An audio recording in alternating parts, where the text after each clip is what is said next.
やっほー、こんにちは。アビクルチャンネルのアビーです。初動画ですね。頑張りましょう。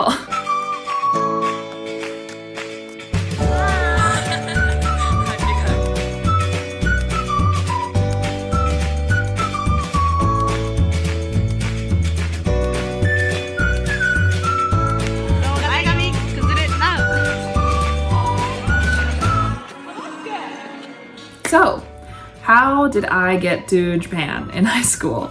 Well, I went through a program called Rotary International, which I highly recommend you check out if you haven't heard of it. There's a lot of different exchange programs out there. I did a lot of research on all of them at the time, and Rotary was by far the best support system and the best bang for your buck that you get if you're planning on going on exchange. So, how did I choose Japan? Well, I already knew that I wanted to go to Japan in high school. I was completely obsessed with anime at the time, especially slice of life animes circa 2012. Think Kimi ni Todoke, think Clannad. Like, these were the anime that I grew up on and I loved. And seeing all of these high school experiences made me really want that for myself. And I really wanted to try living that uniform lifestyle. My process was long. It takes about a year through the Rotary Exchange Program to get abroad. So start planning early, start thinking of things early, because it's a long process to get there. Eventually I was selected, Japan was chosen, my host family was chosen, my city was chosen, and I got sent over there in August of 2015. And it was wild. It all happened so fast. Here I am, a 17-year-old kid getting on a plane, leaving my family for the first time for a year, knowing basic Japanese, and that was it, about to be sent to live in rural Japan. I ended up in a city called Ebina in Kanagawa Prefecture, Japan. Kanagawa is the smallest prefecture in Japan. It's very tiny. All the cities are quite close together. The second largest city in Japan is in Kanagawa. It's called Yokohama. You might have heard of it. I lived in Ebina, which is about 30 minutes to 40 minutes away from Yokohama and maybe an hour and a half away from Tokyo. It is famous for being the hometown of Japanese pop band Ikimonogakari. So if you liked anime, you may have heard an Ikimonogakari theme song before. When I arrived in Ebina, I was brought to my first host family's house. Over the course of that year, I lived with 5 different host families, but I will make a different video about that, and when it's done, you'll be able to see the link in the description to go and watch that video. I attended a school called Arima High School, and it is about 20 or 30 minutes away from the Ebina city center on the Sagami-sen line, which is a very, very old train line that is rickety and slow and doesn't come for most of the day. My first step after getting to Japan and meeting my host families was to get a school uniform. So for those of you that don't know, most Japanese high schools, almost all of them, have a required school uniform.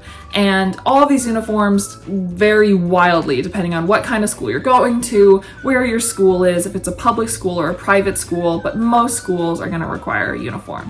My uniform consists of a blouse top, a ribbon or a necktie, you have a choice, and a skirt, high socks, some loafer shoes, and a blazer. You can also wear a sweater vest or a sweater over top of your uniform if you want to. You do have to purchase that separately. There were color requirements. You couldn't wear like a hoodie.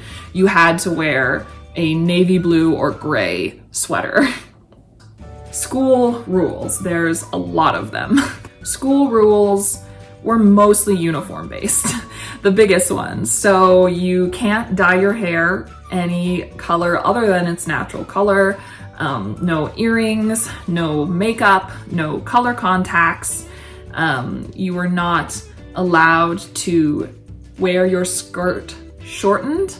You had to button your shirt up all the way, and you were expected to adhere to the uniform standards to the best of your ability. And there are some rumors out there about some crazy rules at Japanese high schools, like you have to have your hair cut a certain way or in a ponytail all the time. Some talk about having specific colors of underwear. That was not a thing at my school.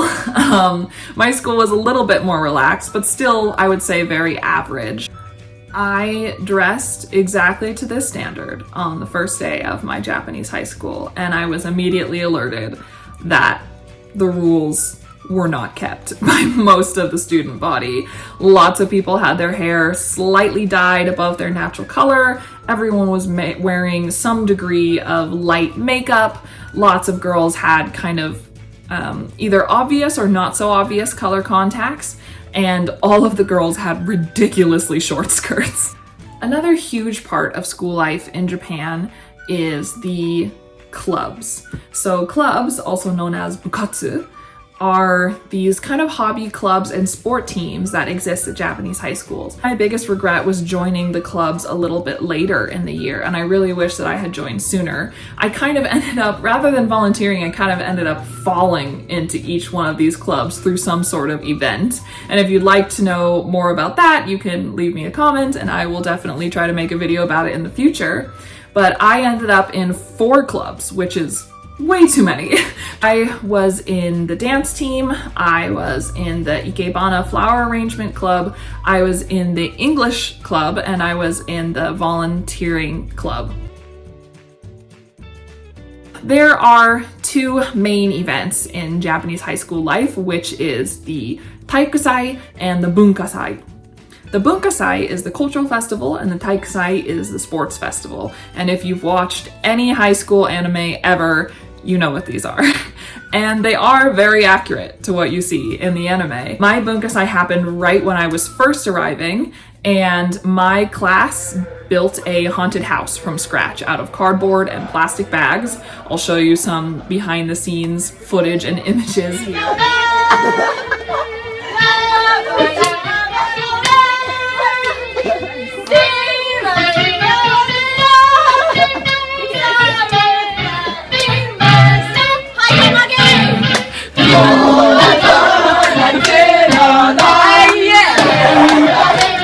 For the sports festival at my school, we were separated into 3 different teams, and the main event was this huge choreographed dance done by the entire school that had a specific theme, and it was a competition, and then the best team won.